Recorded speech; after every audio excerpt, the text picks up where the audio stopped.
जय Hind. I hope आशा करते कि आप लोग अच्छे होंगे, मस्त होंगे, स्वस्थ होंगे। आज आप देखने वाले क्लास 8 यानी कि क्लास 10 जो मैथिली होंगे, जो हिंदी, उसका जो हिंदी होगा उस चैप्टर का 3 यानी क्लास 8 एंड क्लास 10 के लिए चैप्टर नंबर 3 क्रमवीर की पहचान क्या है। क्रमवीर हम किसे कहते हैं? सिंपल सी क्वेश्चन है। अगर आम भाषा में कहे, जो आज का काम को कल पर न ठेले, वही को हम क्रमवीर कहते हैं। ये क्या आंसर देखिए क्या लिखा है, उसको हम समझाते हैं क्या कह रहा है। अगर इस चैनल में आप नए होंगे KVS कोचिंग सेंटर पे, तो लाइक शेयर कमेंट जरूर करेंगे, क्योंकि मैं जब ऑनलाइन हो क्लास 6 to 12 आपको A to Z क्वेश्चन आपको देखने को मिलेगा। अगर आप हमसे ऑफलाइन में पढ़ना चाहते हैं तो KVS कोचिंग सेंटर 1 गुड्डी गाछी महाराजगंज मधुबनी, सेंटर नंबर 2 बड़ी बाजार मधुबनी, संपर्क कर सकते हैं। कॉन्टैक्ट नंबर वहाँ रखा हुआ आप देख सकते हैं। Okay bye. चलते बातें करते हैं क्वेश्चन पे। क्रमवीर की पहचान क्या है? तो आंसर लिखिए, क्रमवीर विध्वंस बाधाओं से घबराते नहीं, मतलब कोई भी बाधा हो उससे डरना नहीं है, घबराना नहीं है। जैसे ये टेंशन या जैसे बोलते हो ना इशू, कोई प्रॉब्लम चाय का मक्खन की तरह होता है। तो क्या चाय के मक्खन को हटा के पियेंगे या वो चाय को ही फेंक देंगे? तो आप समझ सकते हैं। तो मक्खन को हटा के पीते। उसी तरह कोई संकट या परेशानी या कोई भी तकलीफ हो, थोड़ा देर के लिए आते, वो आते हैं फिर टल जाते हैं। तो उसमें आपको घबराना नहीं है, डरना नहीं है, जो होगा देखा जाएगा, कोई दिक्कत नहीं है। तो समझ गए कि क्रमवीर विध्वंस बाधाओं से घबराते नहीं, वे भाग्य भरोसे नहीं डर रहते। क्रमवीर आज के कार्य को आज ही कर लेते हैं, जैसा कि सोचते हैं वैसा ही बोलते हैं, तथा जैसा बोलते हैं वैसा ही करते हैं। समझ गए? ये क्रमवीर का पहचान है कि बोले कुछ और किया कुछ और, वो नहीं। क्रमवीर अपने समय को व्यर्थ में नहीं जाने देते, वे अलसाते भी नहीं है। क्रमवीर समय का महत्व सदैव देते हैं। समझ गए? अलसाते भी नहीं है, क्रमवीर समय का महत्व सदैव देते हैं। वे परिश्रम करने जैसे नहीं चुराते, कठिन से कठिन परिस्थितियों में भी कठिन कार्य का सरल कर देते हैं। उसी को हम क्या कहते हैं? क्रमवीर कहते हैं।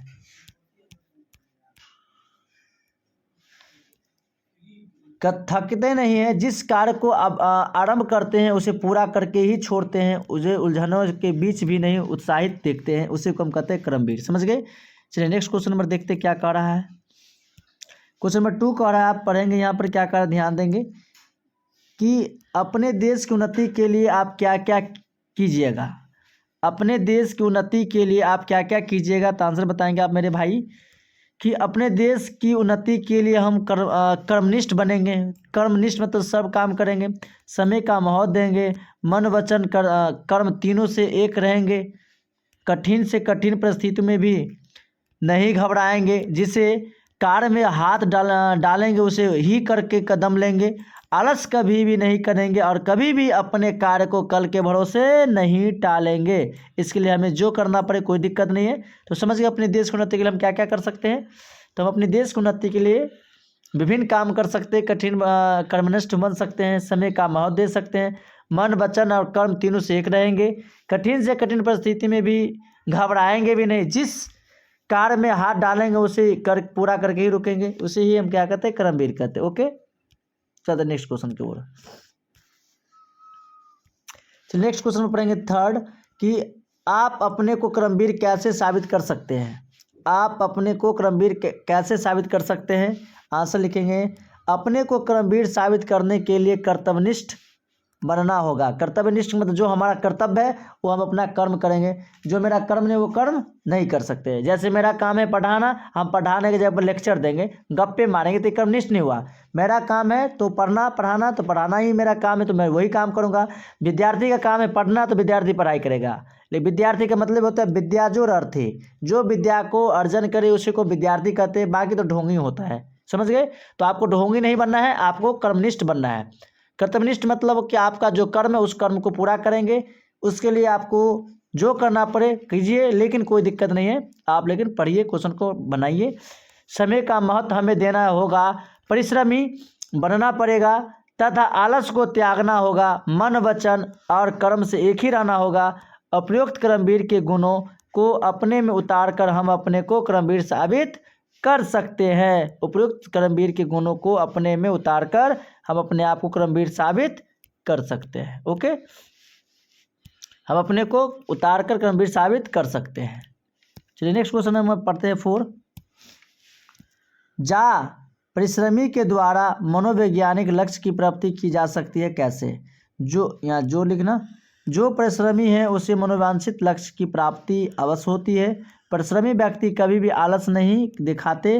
अगर परिश्रमी व्यक्ति मन वचन और कर्म से एक बना रहे तो कर्म में सफलता अवश्य मिलती है। अगर मन वचन कर्म से अगर एक हो तो उसकी सफलता जरूर मिलेगी, देर मिलेगी लेकिन एक दिन जरूर मिलेगी। ओके, चलते आगे बातें करते हैं। परिश्रमी व्यक्ति को समय का महत्व समझना चाहिए। इस प्रकार कहा जा सकता है कि कर्मवीर के सारे गुणों को अपनाकर अपने परिश्रमी व्यक्ति को कर्मनिष्ठ होना चाहिए, जिससे मनोवांछित लक्ष्य की प्राप्ति हो सकता है।